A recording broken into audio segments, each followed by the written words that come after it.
So, welcome back to episode 2 from Above the Horizon.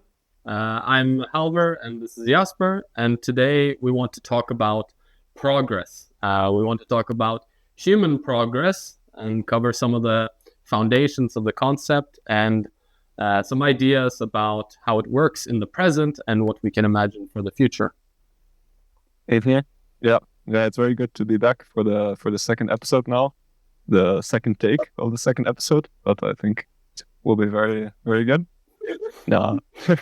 and we have better mics now. We have better mics. So we have a professional setup now. Hopefully it will be nice to listen to this time. And, exactly. As Halva already said, today we'll be talking about progress and the foundation. So when we say the foundation, it's really asking ourselves, what is progress? How does it relate to humanity? How does it relate to our conceptions of progress? Like, how do we imagine progress, and how does this shape the world? And how does the world shape our conceptions of progress, right? This is a very interesting concept to think about. And then in relation to this, how is it going to affect our future, and how can we imagine a future of progress for humanity? I think we thought about this topic, right? Human progress. And it's one of those things that it's easy to, I guess, forget or kind of not really think about. But it's something that we all know exists. We all know it on an individual scale. We know it on a societal scale. We know that it's something. It's you can almost think of it like a force, maybe, right? And we really thought it would be valuable and insightful to try to discuss progress, what it means, what it is, and try to, in general, make any listener more maybe conscious of what progress is, and also, of course, give more power to whoever is listening to maybe take control of progress for themselves and for society. So, I mean, we can start what are our conceptions of progress, and what do you want to say? I think nowadays when we think about the conception of progress, it's very much about some form of technological progress that is linear, that advances, and has always been advancing kind of for as long as we remember. Our generation has more technology, better technology than the generation before us and the generation before that. And I guess if you just extend that linearly, the next generation will be more advanced than us, right? I think that's the very baseline standard understanding of progress. And then, I agree. I think there's this technological progress, we're always getting better. And then we also think a lot about maybe cultural progress in terms of, new ideas becoming popular, new ideas becoming maybe the right thing to do. We have, all these organizations around the world pushing different ideas, and I guess they all think this is the right way to progress, right? And this is what is correct. And so I really like this kind of definition about of progress being what we imagine to be an improved future, what we imagine to be a better state, and a higher state, if you want to call it that. Yeah, it's the movement towards this higher state that we consider progress, right? It's exactly you envision something, whatever that may be, that can be anything, and then you move as a society towards that state, and then you are progressing, right? And I mean, progress is the movement, right? It's not the end state itself, right? That's more like the goal. That's I think then the question that comes up, right, is what is this goal of progress, right? Where do we want to advance to as a society? Like, are we just advancing blindly? Are there people in control of this progress? Are we deciding where we want to go? Are we actually thinking about this? And then, is it something we can actually choose? Or is it something that society in its complexity and all its dynamics kind of chooses for us, and it's just the road that we are walking, Like you have the question, which values in society then underpin this progress, right? The direction that we're heading in. I think there are a lot of good questions that we will talk about and try to answer. Definitely. It's I really like this idea of, how do we control it? Do we control it, right? Is it inevitable? Is it natural? Is it all spontaneous out of nowhere? Or is it, shaped by power or other forces, And so I think it's a very interesting topic. I think we have a lot of interesting things to talk about. And there we can end up with this idea that, like progress is a movement towards a certain goal, right? And then the question becomes, who creates that goal? Who sets the idea of the goal? Who defines maybe also the path that we take towards that goal? Who and what kind of, right? Which processes? It's a very complex topic. Yeah, exactly. And I think in order to start to get a grasp on how to answer this question, right? I think it's good to start with defining some of the basic concepts, the foundation, right? About what is progress. And I think then primarily we get into distinction between cultural and progress, right? Yeah. I think for me, these are very, they always come together, right? Because society is made up of both, right? But I think my conception of progress for both is very different, because I feel technology is something that advances, that is rational, that you can more easily build upon and more easily see that something might be faster, better, or whatever, right? But if you look at cultural progress, I think this is much harder to define, because what is cultural progress? How does culture evolve? Is it moving forwards or not? Yeah, I agree. And I think we want to stick to this kind of separation to make it a bit more clear, right? How we view progress. So first, what is technological progress, right? What do we mean by that? It's pretty easy. It's nothing too complicated, right? It's technology as we know it, right? It's anything, whether it's electronics or machines or any new scientific idea, right? That builds something that maybe makes things easier to do or more efficient, or gives us new abilities, maybe into our own life or on a societal scale, right? Where like spreading information is easier, something like that. And in general, there's a very material aspect to technological process, right? It's like outside of us, it's in the physical world, and we're building things there, and it's getting better, according to, quote unquote, better, according to our view of progress. And we really want to separate that from what we think of as cultural progress. Yeah, I think to get into with technological progress, it's kind of the tools of humanity in some way, right? Like in the past, it might be the invention of the hoe in order to be able to till the land more efficiently. Technologies to build better housing more efficiently or in different terrains. Clothes to maybe live in colder climates. It really stems from that. And right now we look at technology, and it's very much the technological realm, right? The internet, the phones, all of this kind of things. Yeah, like computing and electricity and very very computing and electricity also dependent things, But well, we see it, all the tools of humanity, right? Throughout all history, it's all what we count as technological progress, right? Just to give an example, one of the early inventions was probably fire, right? As a tool to stay warm more easily. So, So we want to really separate that from cultural. And you want to share what do you think about cultural? In cultural, I think it's harder to really define. It's harder to grasp because it's not this physical thing.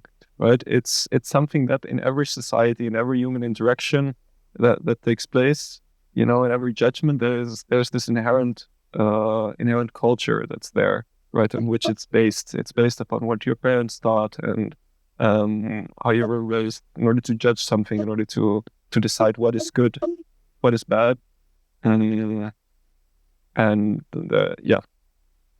Yeah. I also think like identity, right? It's a big part, without getting into the complexity of what is human identity and individual identity, etc. But I think we all feel that culture shapes your identity, who you are, what feels right to you, what feels like your life, and what you care about, right?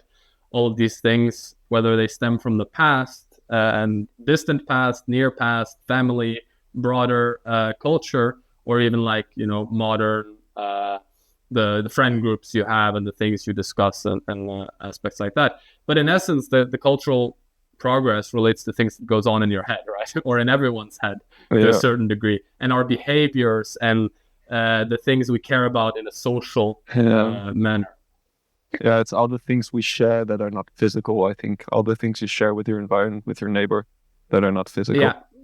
Yeah. And I mean, we're defining culture now, you know? Yeah. But when we think about cultural progress, right, it is, I mean, the simple answer would be like any change that we deem positive within culture, right, is what we consider progress. If it's, of course, very different maybe from group to group, what is considered progression within the culture. But we want to separate those two. And then I think the interesting thing here is that for technology, I think one can make a really good argument that it's linear, right? That linear or maybe even exponential, right? Because right now what we're already seeing is, you know, the technologies are evolving. Like we feel that it's evolving faster than ever, right? Like we have the internet, and now we have, you know, smartphones.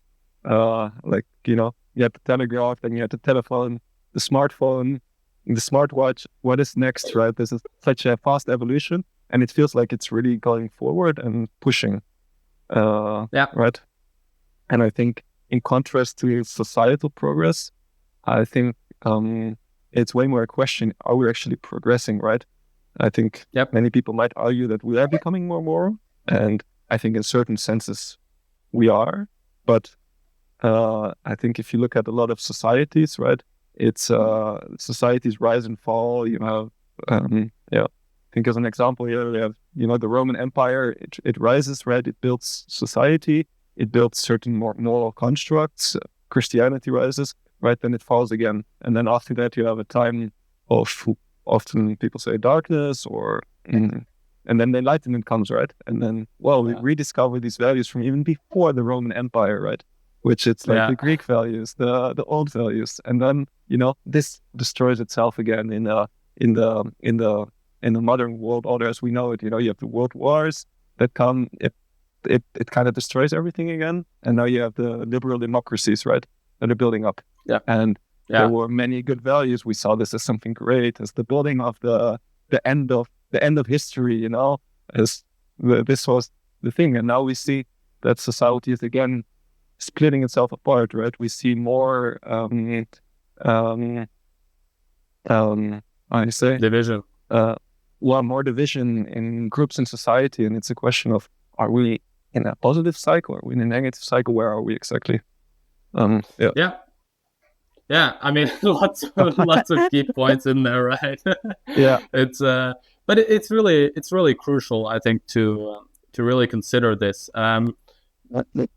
When we think of progress, I think a lot of people think only about technological progress, and they think, well, it's just getting better and better, right? So, I mean, progress is moving up, you know? Take the previous thing, make it better in a generation, take the previous thing, etc.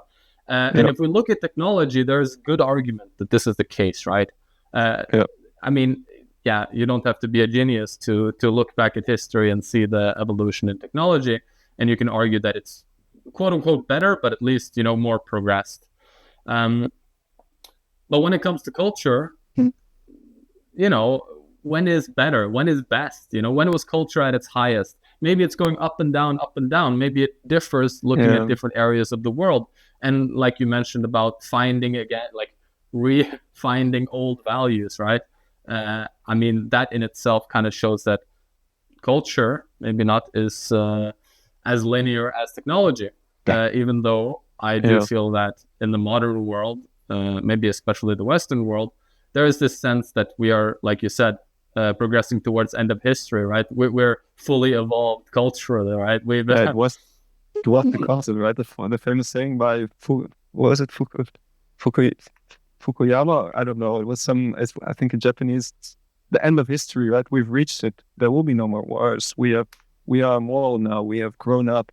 And well, I think everyone can see this was an illusion, right? This is not the case. Yeah. I mean, I think now with Iran, right, it's very obvious that this is not the case, right? And I mean, anyways, I think everyone's people feel it on an individual level too, right? I mean, is this what the end of cultural evolution feels like? I think most people would be pretty sad if that's the answer, right? And we're humans, right? We will always seek a better state anyways. So let's be honest, there is no end.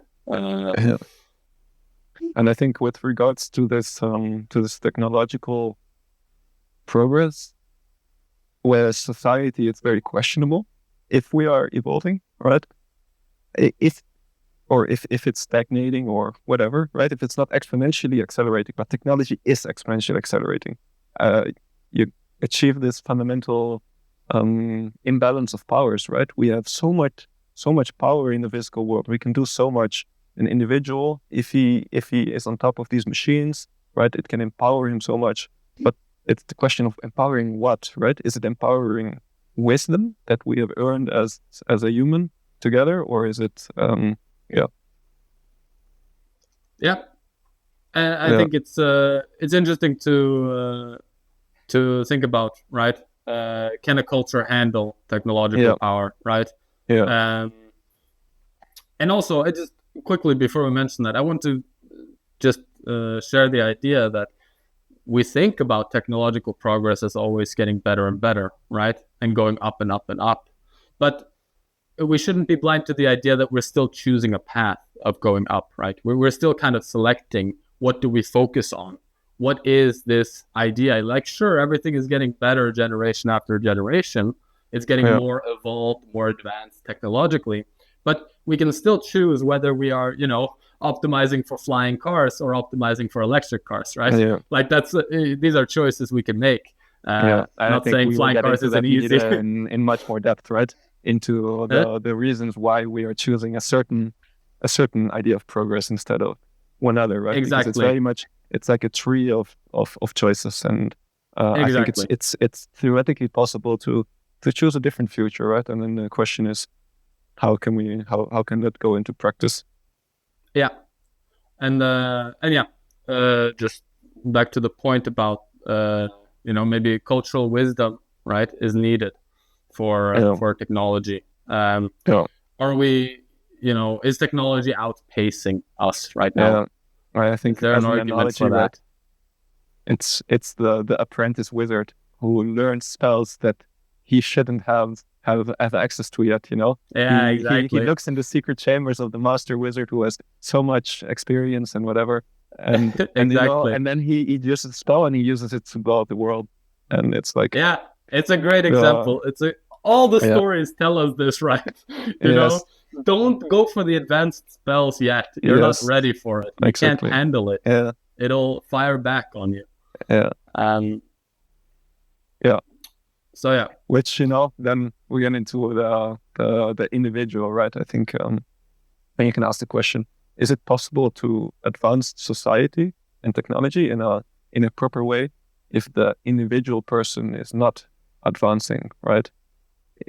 Do we need the individuals to grow, to become more wise in order to handle this technology properly? And if this does not happen, then I think you very quickly become dependent on technology, and technology becomes something against the human. I think that is the risk.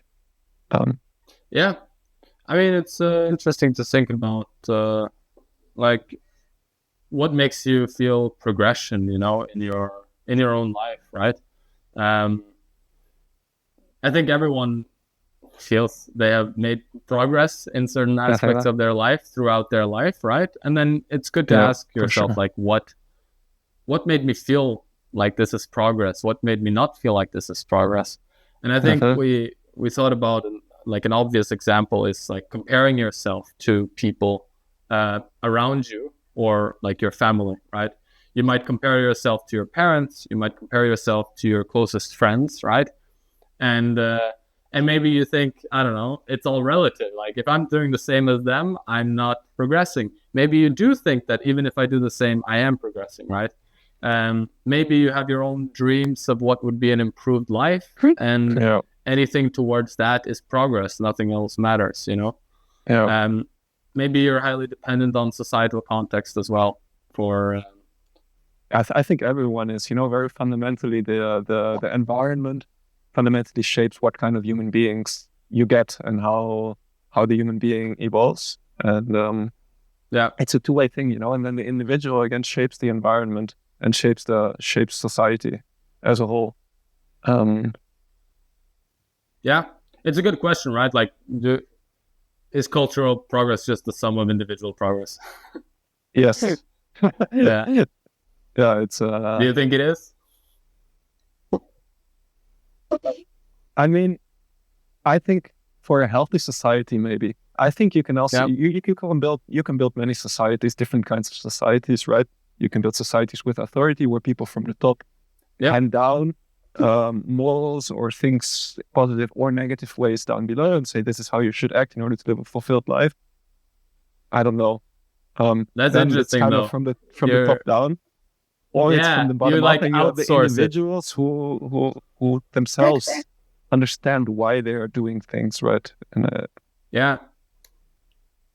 that's interesting, though. I mean, it's interesting to try to think like in an authoritative system, right? Can the individual feel the same sense of progress as in a completely like anarchistic type system? You know, Are those inherently opposites, you know, because in the authoritarian, you know, you're kind of outsourcing what is deemed to be the right thing to do, but still people probably feel a lot of progress within those systems. So it's a hard question. Yeah, but I think fundamentally, you know, if you have technology in a society and technology advances, but the individual human does not, right? Like the very on the bottom, the average person, you know, if he stagnates or goes back, he doesn't understand anything about technology, about how to behave himself in relation to technology, then I think technology becomes a negative, because humanity goes down while technology overtakes, right? And then technology becomes a weapon of the authorities, right? In order to make their power, amplify their power. And that can be good if you have a good authority, right? But if you have authority who is not for the flourishing of individual humans, then in my opinion, you know, you get that's a real danger. Then should the goal of education just be to teach people technology? Maybe I think for sure it should be partly how to interact with technology, right? But technology is shifting so fast that it's like, how do you keep up with this? You know, our teaching programs are still 10, 15 years in the past. Like maybe, I don't know. It's the world is changing quick. Because it does feel like we're reaching a point where it's outspeeding everything, right? Like updating the education curriculum couldn't keep up. Your parents can't keep up, right? Government your parents don't understand, right? How can your parents teach you about this world? Right, it used to be in the past that your parents lived a similar world, right? They already experienced similar things. They are wise in this world. Your grandpa, grandma can say to you, you know, maybe you're stressed out about this now, but in the end it will be good or whatever, right? They can teach you wisdom. But my parents or my grandparents, they can't teach me about this world because they're living it for the first time too. They're learning that we are, you know. And I think that's a very I think they can teach you cultural values, right, and ideas, because maybe they've lived through. If we say that the cultural aspects are more cyclical, right? Maybe they've seen a couple cycles, you know, and you think it's linear, so this is the way up. But they've seen a couple cycles, and they're like, "Don't worry, you know, this." Try to understand the longer term. I can't say anything, but you know, about how handling your emotions, handling your instincts, whatever it is. I have experience with, and and also the progress of life, right? Like you know, youth and growing up and purpose and taking risks and these kinds of things, regret all these concepts of what you should maybe care about in your life. I think we can talk about how we choose the values of progress that underlie the conceptions that we make of progress, because we've been talking about this progress. We said some things about how technology is outpacing us, outpacing cultural progress, but then it's how can we insert into culture something that changes our conception of progress, that makes it to harmonize it together. Yeah, it's hard, right? I mean, first you have to self-analyze, both individually and as a culture, right? Like what is driving our progress, right? What drives us? Why do we want a new phone? Why do we want AI? Why do we want well, I would like a flying car, but why do you want more electric cars? Or why do you want high-speed things or whatever? And maybe even the question: do we even want that, or who wants this? Right? It's exactly, because it's clear that we are going in this direction, right? This is where the world is going, and exactly. I mean, internet, media, social media, AI, like this happens no matter what, right? I think we all feel like we know to a certain degree what the future holds, because there are certain technological evolutions that are inevitable. I think VR is inevitable too, or like any kind of fully integrated system, it is inevitable. But we are on this road right now into this direction, right? It's very clear. But if we're on this road and we can't control it, then who controls it, right? And can we really maybe select what we want instead? Right? I think nowadays, right, if you really look at who is in control of the conceptions of progress in society, right, you can, it's always been, politicians have influence. You have certain economists or scientists. You have nowadays the influencers everywhere who are pushing ideas, concepts into society. We have corporations, you have NGOs, nowadays you have the algorithms, right, that we talked about last time. They're also shaping our visions about progress and about where we are going. And then in some extent also the culture, right, individual interactions, talking with your neighbors, with your surroundings, etc. And then I think that forms our ideas of progress.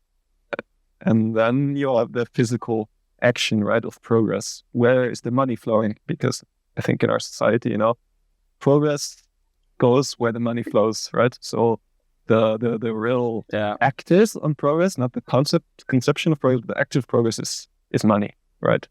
Yeah. Why isn't fusion the number one research area in the energy industry, For example. All right. Exactly. You need money, you need government support, you need political support, you need let's quote unquote moral support by the people, but it's shaped by other ideas. And you can very much see with the green revolution, right, that if these forces align into a direction, then massive amounts of innovation can go in that direction.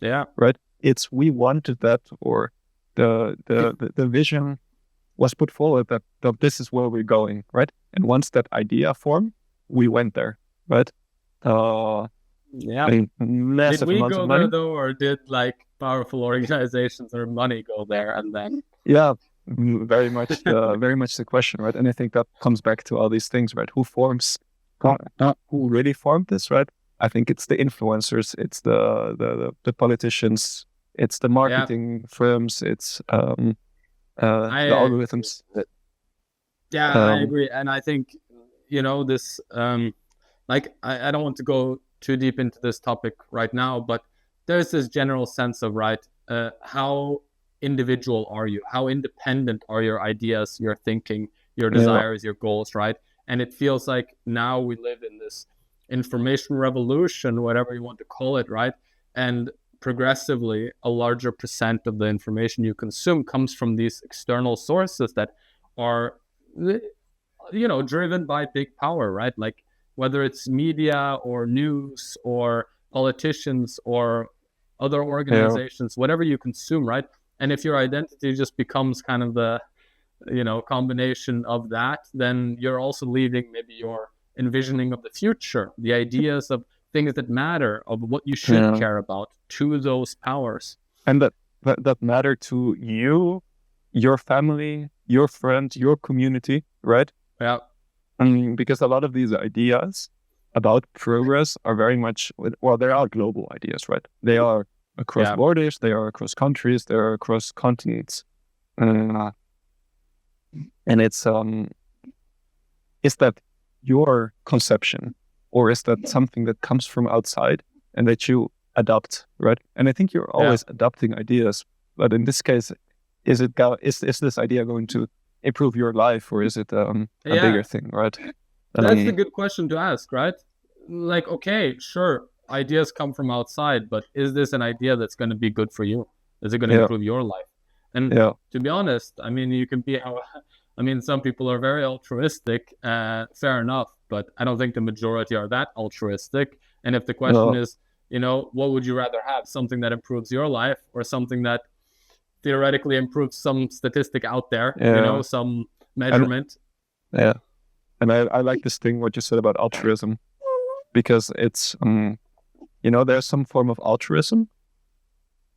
And when altruism is seen as a good thing, right, in society, and then people act this altruism out of a sense of being seen as a good person, right? Yeah. I think this very much subconsciously plays a big role here. You're manipulating yourself into being a very, very altruistic person, but in reality, you just want confirmation from someone that you are living a good life, or it's not always the case, because there's true altruism, right? And I think this is a very good force in humanity. Of course. But you have to be careful that it doesn't get mixed in with other emotions. And there's also some deep narcissism in there, right? Because inevitably, by like portraying the morally better person, you are a better person than a lot of other people, or something like that. It's right, like what is better? You get into a very subjective form of what is better, but you're seeing it as the objective form, right? I think that's very much I think, like, it's fine. You can believe whatever you want. Sure. But it will never be objective. It will just be another subjective view on the world. And you can argue for any view you want, but anyways, we don't need to get into this. Yeah, but I think it's a big topic. This is a fundamental thing, right? Like, there are many subjective views, and I think in this sense, progress is also a subjective thing, and we can steer that in directions. Yeah. And I think there's something we're probably going to mention in a lot of podcasts here. This idea of the Overton window. I really like this concept. I think you like it as well. And I think we can say the same. Like, try to apply it here. This idea of what can you envision as possible, right? How much does that represent the reality of what truly is possible? And I think that's something always worth asking oneself, right? Like, how limited is my scope? If I'm thinking of the future and now I can't even imagine flying cars because it hasn't happened for the last 50 years, why? Like, why not? Maybe you can dream it up, or other ideas, right? And try to see like, why is my scope like this? How big could it really be? And what do I care about the most? Yeah, and I think also, like, you're talking about flying cars, right? Which is like this somewhat far out concept, but even like just more down to earth, right? We are seeing in big corporations, right? In Europe, we're seeing big American corporations take over the whole market. We're seeing it taking over social media, everything, right? And we're seeing it kind of as an inevitable thing. And I think this also has to do with the Overton window, right? Because we're seeing this as, it was bound to happen. We can't really do anything about it. Instead of thinking like, we can create a whole different world here. Yeah. There's a funny, just when you said this, I thought there's a funny, like, people think with technology, or very modern technology, it's inevitable. Or like you said, the companies, growing bigger together, it's inevitable, right? But when it comes to cultural progress, I feel like a lot of people take a lot of pride in the things that we've done to get here, how hard we fought to get here, And it's like this, I don't know, I just found that a bit funny that why would you think that you're fighting for cultural progress, but you're not fighting for technological progress, Well, I think it's very clear, right? Why? Because we don't see our Overton window is limited to a technological future that is negative. Therefore, we don't fight for it because we can't imagine the future, a positive technological future. And at this point, we think we don't have any power to change it as well, I guess. Yeah, exactly. But it's very, very related, right? These concepts. But that's super modern, right? Because of complexity and that. Yeah. A lot of... But okay. Let's talk a bit about, expand a bit maybe on a different part of this conception of progress, which relates to environment. And it's this idea, right, of how much does your environment shape your idea of progress? Now, we've already talked a little bit about it, but we can think what did ancestors think about progress? How did they view progress? Or what did cultures of old think of as progression, right? What did they imagine? Yeah, I think progress in our current conception, it's very much a modern thing, at least for the whole population, that the population thought about society as progressing. I think, if for long stretches of time, I think you just lived and your children lived the same life or the very similar life and so on, right? That was do they even have a concept of progress in this sense? Yeah, it's a good question. I also don't think necessarily that was the case. I mean, maybe your children will have more than you, right? They will have more wood. They will have more chickens. They will have more, in this sense, very much your family, your that. That's progress, right? Like the survival, in society, better survival. Yeah. But even with the family, right?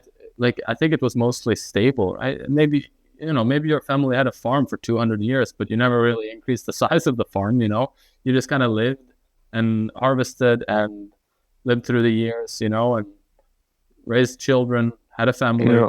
And you never needed to... this is such a classic. This idea that when we think, but if I lived 500 years ago, I would study the soil, right? I would look at the soil and analyze how the soil can be better every year, right? I would understand how to till the soil better. And you look back and you think, why were these people so stupid? For hundreds of years, they were doing the same thing, Yeah. And that is such a modern thing.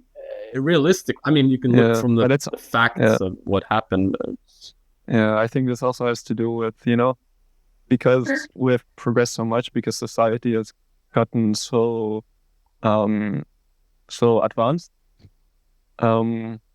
We have time to think about all these things and to create all this progress that is not necessary for survival, right? It's not.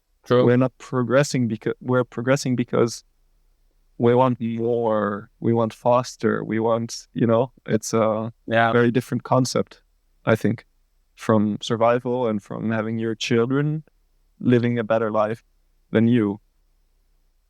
Because I think that's very separate from the modern concept of progress. But maybe it's just one it's one scale, right? Yeah. It's not separate things, it's just one scale. Maybe, this is the idea of why did fertile regions lead to society, or called great societies, right? Because they had more time on their hands, something like that, for survival. For innovation, right? Exactly. And as you have, at some point you have 90% of your time, 59% of your time available for innovation and things that don't really matter for survival in the here and now. Yeah.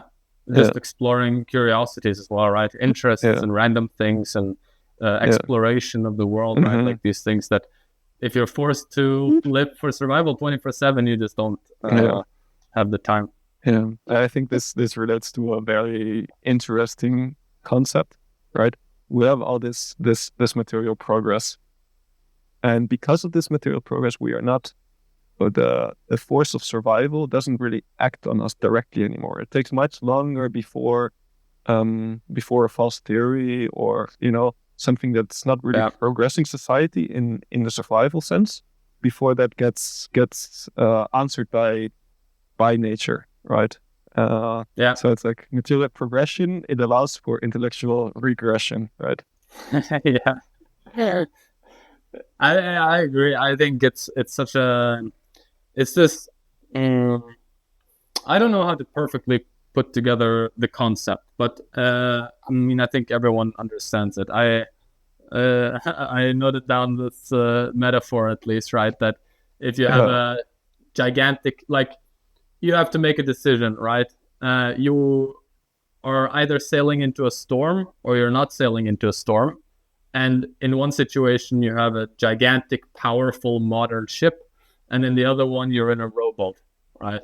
And it's like this idea that, well, in the ship, if you go into the storm, you're going to be fine, even though it might not be a bad decision. You might also not be handling the ship optimally, right? You might be making mistakes on how to handle the waves, on how to read the wind, on how to, all the aspects, right? You might be doing them at a suboptimal level, but you'll still make it through the storm. Whereas in a robot, everything has to be perfection or else you're going to die, something like that, right? Yeah. So then the question is that if you are then in this big ship, right, and you're doing that time after time again in these waves, do the people on the ship regress? Because there is no what are these people going to do, right? They might do a bunch of other things, right? They might evolve. There's so much potential there, but it's not necessary. The force of nature, survival, it's gone, and it's possible for them to regress a lot, to let their basis instincts take over. They can set up restaurants and cooking classes and pottery classes on the ship, and they will still make it through the storm. Yeah, exactly. But then one day there is a storm that requires perfect operation of the current technology, the current ship, right? The boat breaks down, right? No one knows how to fix it anymore. Exactly. And they're stranded on shore, and they just have the rowboat, and now they're on rowboats, but no one has muscles anymore. No one, they panic. They start fighting each other over the rowboat because they are they have no cultural cohesion at all. It's exactly. Yeah. And so until that moment, everything is fine. But once it happens, it's. I think this is what this is. I mean, maybe this is not so much progress as it's the current state of society, right? Where we are so far above survival, let's say, right? That our concept of progress allows for lots of variations. There's no streamlined, we have to do this to produce the most food or to have the best shelter for the worst weather, we're past that point, which means this is very much like the postmodern Western thought form, right? Where people don't think about survival, where all of this is seen as a negative, right? Which actually, apart from judgment, there's also an interesting blend of religion here, where when it comes to because you said there's very much like a Western thing to a certain degree, I would say, but also this idea that if you have a strong religion, right, there is this quote unquote anti-progress force, right, where actually you're supposed to keep it consistent, right? You're supposed to keep some of your behavior, some of your values consistent with the book, right, without changing it. So you don't go full all in. We can adapt everything for whatever is current progress. I think that's a very good thing to think about, because this is one of the powerful things about religion, or about religion, I guess, because even if technology adapts or the world changes quickly, you always have this core that you can fall back to, right? Because if shit happens, right, if something goes wrong, everyone has a core that that stayed there, and also maybe the core, and that worked. It's proven. Yeah, and maybe also the core is the most important thing in the world, right? For that culture, because it's what aligns you with God, right? It's way more important than upgrading your iPhone, right? Yeah. Because that is just like a side like a side artifact of reality, let's say. Yeah, well, I think our God has kind of become progress in some way, you know. It's like a new God, right? Instead of believing in the creator of the world who shaped humanity, and out of this we believe that progress will somehow save us in some abstract sense. I think we can talk a bit more about that later. But but I think that's a very good point. Yeah. And I also just wanted to touch back on this this environment aspect, right? That we talked about, how it shapes imagination, how it shapes our idea of progress. I think it's very important to be aware of that, to be aware of the currentness of what one perceives to be progress. I mean, I feel maybe it's a bit judgmental or biased, but I feel like people think they're very right now about what is the best path, especially maybe from a cultural sense, right? Everyone believes they're so right and so much better and smarter than previous times. But I think if you really think about why you believe something to be progress, why you believe something to be an improved state, it's very context dependent, very environment dependent. And once the environment changes, so will most likely your idea of the future. Yeah. I think that's also about the acceptance of the subjectivity of your own opinion, because your opinion will never be objective, but that's not a problem. That's not something you need to fix. You can look at it and readjust it, but it will stay subjective. And I think that's also the beauty, that's yeah. Should we talk about efficiency and not in progress, and how, we talked about it a bit before, right? How our God has kind of become efficiency, has become progress, right? That's what we believe in. We equate the progress with efficiency. If we can produce the same product 2 times as fast, that's good. We need to do that, and it's very much a human thing, because I think at least it's very fundamental. We came all the way to this point because we started being more efficient, right? We evolved from hunter-gatherers and everything because we innovated and made things more efficient. I think the question here is efficiency the goal right now, right? Or are we at a point where we can choose something else than efficiency? Yeah, well, should I give you the answer? No, please. I think it's well, I think there's definitely yes, right? I feel like I have this idea where what's the, if humans want to work 20 hours a week, why is that not capped, right? Or like, we can still make progress with people working 20 hours a week. We'll just not make maybe as quote unquote quick progress, but at the same time, maybe we will have more time to reflect on what is good progress, right? So maybe overall, with 20 hours of work, we could have a better future, right? It's not inherent that if you work 60 hours a week, full time, blah, blah, blah, blah, blah, that will lead to a better future for humanity. And so I feel like there's this mix here between efficiency, maybe for the sake of capitalism or making money, or non-making humanity better ideas, right? Which depend on efficiency, right? Which depend on speed. And I think to make it concrete, right? We see nowadays what is this more efficiency? What is this progress, right? It means that your internet is maybe a little bit faster, Your car drives more efficiently, your phone charges faster, the display is a bit nicer, higher resolution. Can we even see even higher resolution than we have nowadays? It's like this question of how I think we've lost like the idea of how we can make actual improvements for the person through this efficiency, right? And it's very much this, I mean, with all this, like you say, like a bit faster, a bit higher quality, etc., right? It's just doing the same thing. Like there's nothing new about that, right?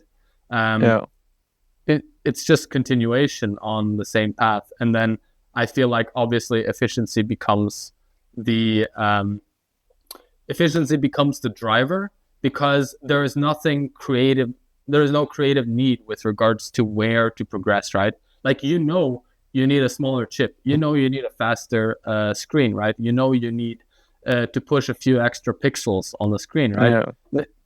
Like, okay, maybe the method of which you do it is a little bit creative, but inherently it's nothing new. It's just being very efficient on the already existing way of doing things. And I think a lot of these innovations, they don't create fulfillment in life. Like, I think as an example, if I, 20 years ago, I could buy like a big DSLR camera, and take beautiful pictures. Nowadays, I can do it with a much smaller camera, right? It's even in my phone. I can really take really nice pictures with that. Is that making my life, like, am I more fulfilled because of this? It's cool in some way, It's very cool that we are able to do all these things, and that. But I think there's very much a clash here. And if I'm Apple, I will say yes. This is the purpose. This is what makes you happy. This is exactly why you are not fulfilled. Is because you don't have the iPhone 35 yet. You don't have enough megapixels in your camera. Will bring 8 cameras instead of 7 cameras. And this is the missing secret for your purpose and meaning in life. And everyone who doesn't have it, he is not cool. No, unfulfilled. He doesnn't belong. It's I mean, very this much is such an obvious, right? So I think it's it's very obvious, right, that we are able to choose nowadays, because we are on this ship, right? This ship that is so overqualified for the ways that we are actually sailing. We are able to choose for quality over quantity, right? And I think for me personally, it's in the software development area, right? We built so much software, and we try to do it more efficient. And nowadays we have AI and LLMs, and they are hailed as, wow, the future of programming, right? Everyone does it. If you aren't doing it, you will be out of a job in, I don't know, whatever is true of that or not. For me, it's an art form for me. It's something I want to do. I want to build beautiful software for people that works properly, and that value really clashes with any job that I can get. Like, there are some jobs where maybe I'm able to do this, but they are rare. They are, most of them is just build another app for some company that does kind of the same thing as all these other apps out there. And if it's not nice and stuff, it doesn't really matter, because, just needs to be kind of functional. And it does feel like, back to the ship metaphor, right? It does feel like everyone is worried about cake baking competitions and fitness classes, right? Or like fitness competitions on the boat, rather than the fact that we are on a ship sailing the ocean, where like the priorities are very focused on, this things that don't really matter in the big picture, maybe. I think in some ways we have also just lost focus completely, because we are able to create so many beautiful things because we did all this, because we built this beautiful ship, True. And this is a moment in time that we can use to really build a beautiful future. We have never had this opportunity before in recorded history. It's like this is. They all said that, didn't they? What do you mean? Like, all the cultures of the past said this, no? Like, we are the most evolved. We have new tools that no one ever had. We can create a beautiful future, and I mean, well, there were some beautiful things created, and some not so beautiful things. I mean, I think that's the thing, right? Yeah, it's But I feel, our current sense of progress is it's we went from the horse, then the horse evolved into the car, and now we are getting electric cars, and it's becoming more efficient and stuff. But will this ever evolve into a rocket? No, that takes something else than linear progress. I think at some points it's necessary to really go in a different direction and to say, no, we envision a different future of progress. Yeah, I really think this is one of the key aspects of progress, right? Is that we're making incremental changes, incremental improvements, but at some point, maybe according to our ways of measuring things, the incremental improvements are still improvements, but maybe realistically, for humanity, they are not improvements, right? Yeah. So like, let's say, okay, we're making better phones, every year. We're making better chips every year. But maybe, and these are improvements, right? And we see, it's faster, it's better, it's smaller, and we can keep doing this, and we can keep doing this, and we're improving. But maybe realistically, on the bigger scale, this is bringing humanity down, right? Maybe not all incremental improvements are necessarily good or ideal. And I think really it comes down to, like you said, maybe sometimes you need some big changes, right? Something drastic, something that brings you on a new path, because the path you're currently on is not optimal. And I think, if you look at society right now, I think this shift is occurring, and it needs to occur. Like, if it doesn't occur, I think, I don't look at the future brightly, and I think most people don't. No, but we have to. We will create a beautiful future. Come on. Yeah, of course. But it's like the current road, right? The current approach of progress. But for sure we can change. We can change it, of course. And I wanted to make the analogy to scientific theories. Like, if you look at Newton and Einstein, and like Newton came up with some laws about the world, and they worked really well. Right, we were able to describe a lot of things in detail, but at some big scales and some really small scales, the concepts didn't work anymore. And it's not just, well, maybe some small change. No, you need a radical new concept, and then you join them together, and that's how you create something new. But it really requires a paradigm shift. And I think with paradigm shifts, you always have the people who are attached to the current paradigm who don't want to change. You have it with the scientific with Einstein, with relativity. Like, many people didn't accept it. They didn't want to accept it. They built their identity around the current concepts in their life, and I think I think you have this in the general sense, right? You have the identity of everyone, right? Even of the masses of the people, right? It aligns with current ideologies, current society, culture, whatever. And that's something everyone fears, right? Is like this taking in this insight that's going to break apart the entire life you've lived or the identity you've built. But I feel like there's also this, like the people in power, right? The groups in power. I mean, they're in power in the current system, in the current way of doing things, right? That's how they built the power. That's how they maintain the power. So why would they ever want a big change? Of course. Right? They love the technologies that are here now because it's working so well, Like, and this is very true. This is a natural thing, People in power, and even in very small communities, the people who are in power, they are fine with the way the world works, Of course, they're in power. You're stupid if you're not. But it's and I think more and more you see this split in society. Those who have and are happy with the system, and everyone else who doesn't. And I mean, it's a good question whether this is always how it's been, or if it's if it's in the extremes now, even relative to history, right? I mean, I think it's in one of the extreme phases right now, but I also feel that way. I just don't know how biased I am with regards to the present. I feel like in the 1970s, people were kind of on For sure. board with the ideas For of sure. progress because they were experiencing progress themselves. They were seeing Yeah. their lives become better. They were seeing their Yeah. purchasing power increase, their wealth increase, etc. And And also, like, then, the technologies were very practical still, right?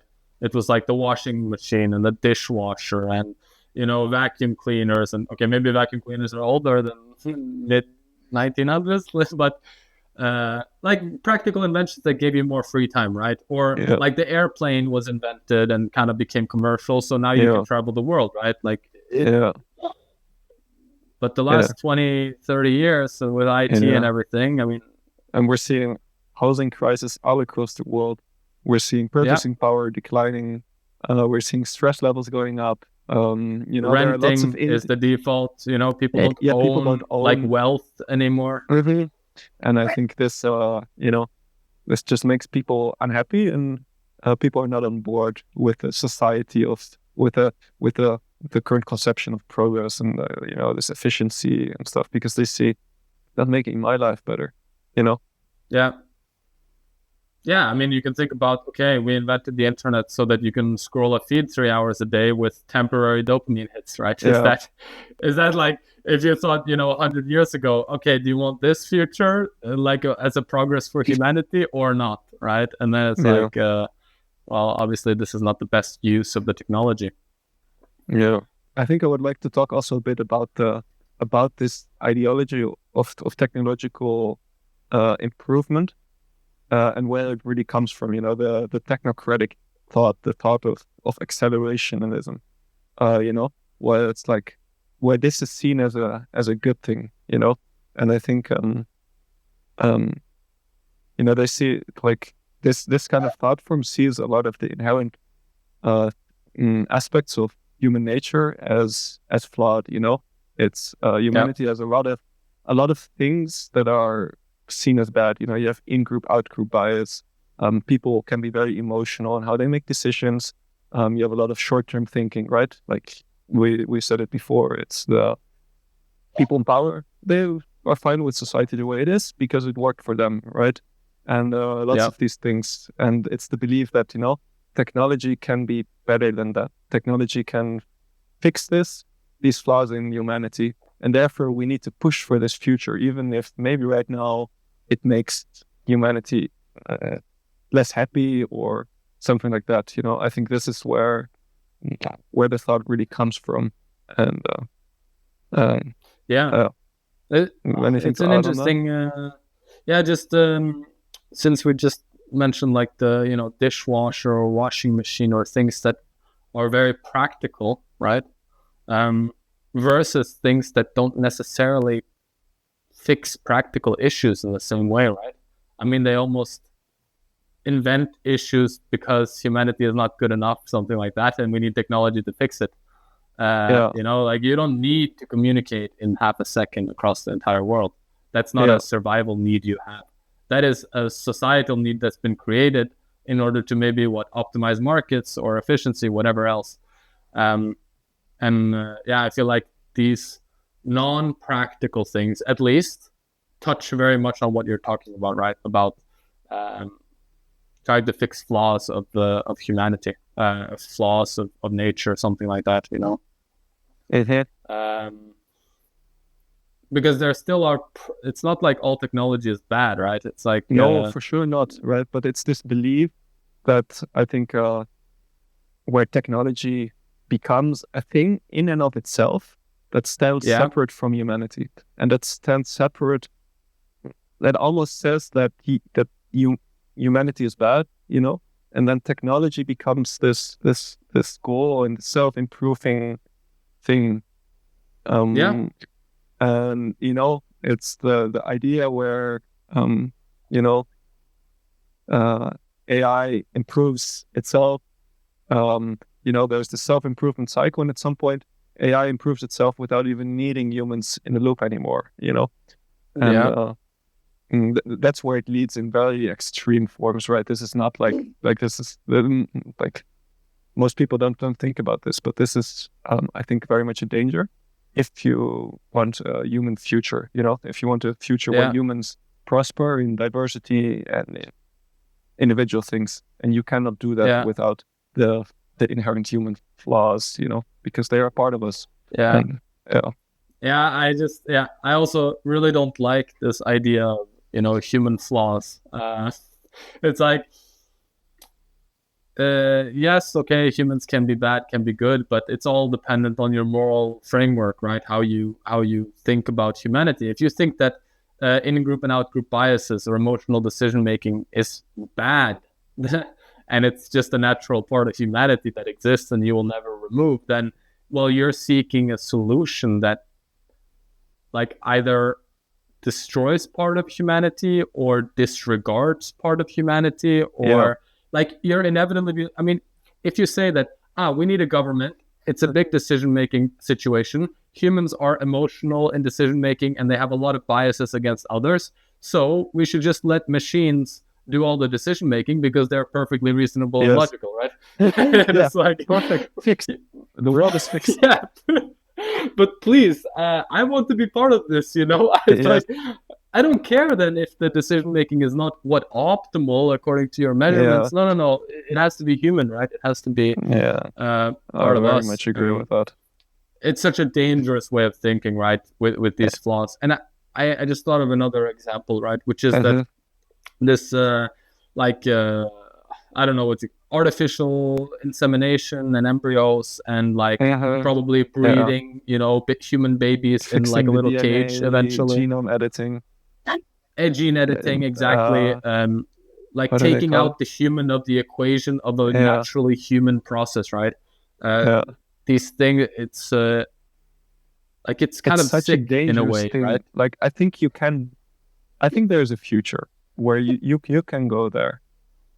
But it's so much power. And I think in the hands of currently very unevolved society that we cannot go there right now. If we go there right now, it will not be a beautiful future, It will.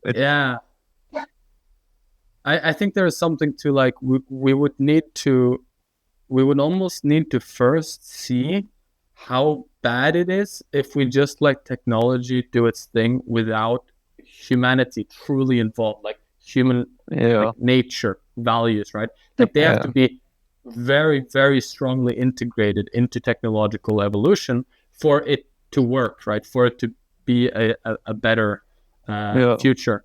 It's like having a human Bible, right? Like that machines need to follow. It's like they need to follow the religion of humanity, something like that. Yeah, right. So that's like the future where humanity is truly evolving alongside technology, and I think that's humanity doesn't evolve that quickly. We need generations if we also want to evolve. Our genes, it needs even longer. But even just like what we talked about before, if I live in the same world as my kids, I can tell them about it. I can teach them about the world. But if my kids live in a different world than I do, then I don't think humanity can really adapt. No. And there's also like just a pure problem of information at the complexities and scales that we're dealing with, right? Like just straight up, which parent knows everything that the child needs to know about the world at this point, right? Yeah. And I also really like the thought, right? So that's like the human future. But if you look at humanity itself, right? Like it took 7 billion years of evolution, right? In order to create us, right? We are like the ultimate creation of the universe, at least that we know of, right? And we have been balanced. There are so many. How many years did it take? What? According to some religions, it didn't take that long. A very interesting conversation to have. I have a lot of thoughts, but not for today.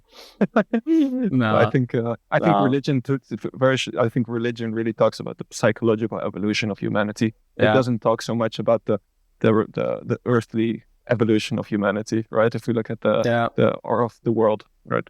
But there's a lot of interesting things.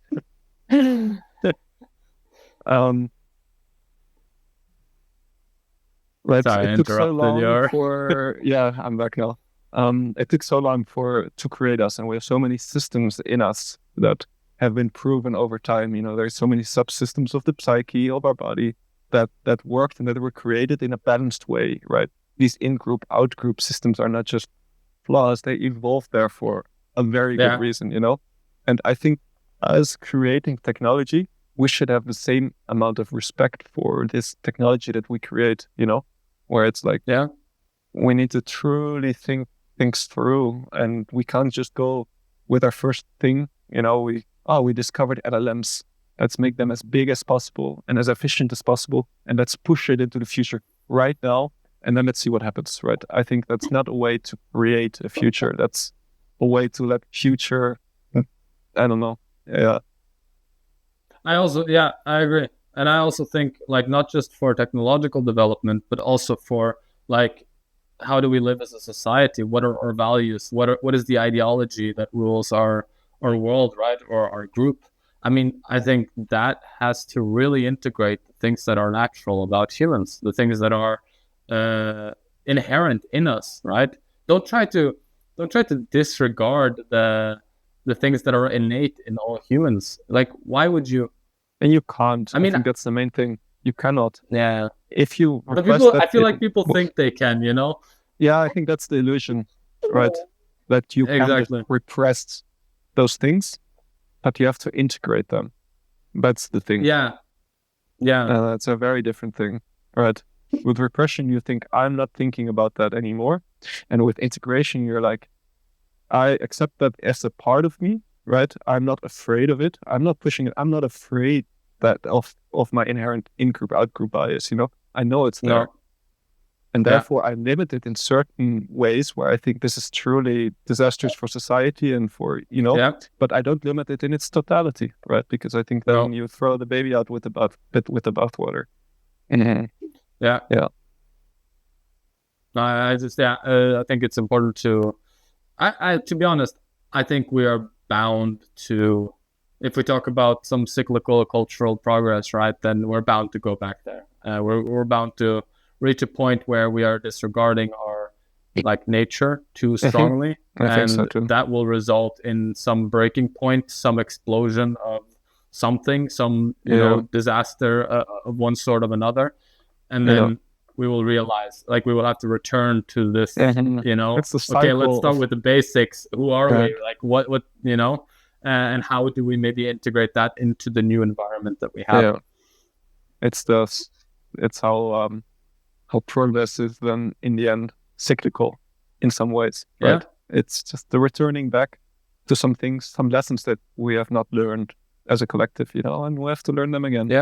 And I think that's and again and again and again. Until we are able to do it properly, And then there's an interesting question: why do we even have the thoughts, right, that we can break this nature? Why is that even possible for us to think? Why is that even something we think is the right thing to think, right? But that's a bigger question for consciousness, I think. I think for me, it's very much about my future, the future of my family, of my society, where what kind of world do I want that to be, And that's a very different question from just letting progress take over, because I think then progress, technological progress, will be some part of that future for me, I don't want to go back to the Stone Age, and I don't want to be a hunter-gatherer, not at all. No. But I do think we have a lot of potential to make the concrete world, the everyday world, right? Nicer. I agree, and I like the question, what do I want for not only my future but also my children's future? What do I want maybe to leave this world with, right? What kind of impact? What kind of direction? And just to take an example, I have a vendetta against current architecture or something along those lines. I think we really lost the plot when it comes to architecture, for example. where everything is sleek and modern and metallic and full of glass and no color and no, none, to me, like not there is no humans. character.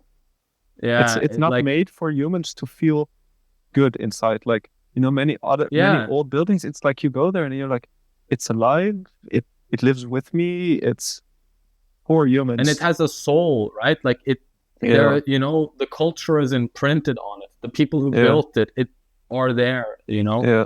And now it's like this kind of soulless, neutral thing, a lot of it anyways. Yeah, there are some nice things for sure, but of course, there are some creative expressions of this for sure. But in general, like what would be an amazing future to me? A bunch of beautiful, soulful, characteristic, unique, culturally aligned, colorful buildings, like every modern city is just gray, dirty. It smells. It's the same. It's hot. It's like that's the future we've built, that no one is really talking about, there are some incentives, but like, let's start there. Let's innovate there. Let's put let's dig money away from AI and let's put it into making our cities nice. Yeah. And I mean, without talking too much about this now, but obviously here, like money is a big factor, right? I mean, are you going to make the cheapest, most efficient building, right? Because you need to house or execute on the deadline quickly, then your motivation is to not do something that, is very advanced, requires artistry, takes time, right? So there is this aspect of it, but I mean, from a government perspective, if you want control over your capital city, you could enforce, I mean, for sure, we can do so much. Like, I think also there's also so much inefficiency in society because people are not inherently motivated to do something in society. People sit in their office, they just do their jobs, but they are not motivated to make it better, to improve it, because they're just doing their job. There's so much potential there, untapped potential that can make society more efficient. If you focus on quality, then in some sense, quantity comes automatically, because people are more driven and there's definitely some dissociation there, maybe it's the complexity, right? Maybe we just can't handle that I'm just one person in a city of, so many people. Maybe it's the lack of, community. Like, you don't care enough. Why this is not the case? Just like why, Well, I think there are many reasons, but I think it's a big combination. But I agree with that. But many things. I think we should try to think of things then, that you want for the future, right? What's a beautiful future for you? What's beautiful progression? Use your fantasy, right? Dream up a world that's maybe not a fantasy world that is completely dissociated from reality, but dream up something creative, something unique, something that you truly want, right? And it can be in all aspects of society, right? It can be in the buildings, the technology, the way we interact, what our days consist of, right? What matters on a cultural scale. And I think this is where there's so much potential that I see in society right now. I think this is really where we can make the next step as a humanity, where we saw where this alternative leads to, and we collectively say, I will become a creator. I will create beauty all around me, and I think there is so much potential for that right now. 100%. I mean, if we think in simple terms, we've kind of beaten survival, so we can do whatever we want, right? Creative mode. Exactly. So we went to creative mode, right? So now, just try to find what we want to create and make it beautiful, make it amazing, make it human aligned, make it purposeful, meaningful. Yeah, because technology, it doesn't inherently pose the creation of meaning. They can go together, but it doesn't have to. It's our choice to say meaning is more important, and technology can help us get meaning. But we need to have a clear focus, I think. Yeah, on the we need to creation be of guided by meaning. meaning. Yeah, I like that. Let's do the compass of meaning is what we will we need as a society, as a group. And yeah. Okay. I think then we can end it on that, right? Yeah, I think we can end it on that note. A positive view for the future. Lots of things discussed, but yeah, lots of ideas. It's very good story. I hope it was coherent for people listening. If there's anything, any comments, any ideas, any suggestions, please tell us. Inform us. Yeah. We're happy to hear. We tried to get a bit more structure into this episode. Try to be a bit more structured, and I think worked quite well. It worked, and hopefully the microphones are good enough. Let's. We don't have the heavy duty setup yet, but it should be sufficient. But I mean, we're open for any kind of feedback, right? Any kind of like whether it's constructive feedback or just positive feedback or comments on how to conduct these podcasts or ideas for other topics to cover. Opinions. We're happy to hear it all. Yeah. And then don't forget to check out akaram.com. Yes, it's a platform we built with the purpose of sharing this kind of information, sharing articles about interesting things with sources, all structured in a proper way, where it's not the algorithms that are guiding you, but it's you choosing your own path through knowledge and learning, sharing. Yes, really focused on knowledge for society, for the future, human aligned, and trying to make it about learning valuable things, not getting caught maybe in the social feeds or short-term kind of information. Akarum.com, ACARUM.com. We'll probably link it everywhere anyways, but yes, please check it out. Please write something interesting. We'd love that. Very much. So then we will see you next time.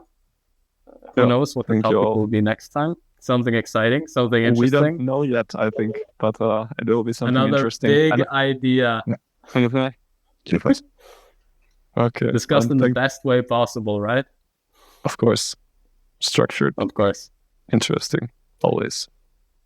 Exactly. Okay. Well, thank you all for listening. Yeah. And hopefully see you next time. Definitely.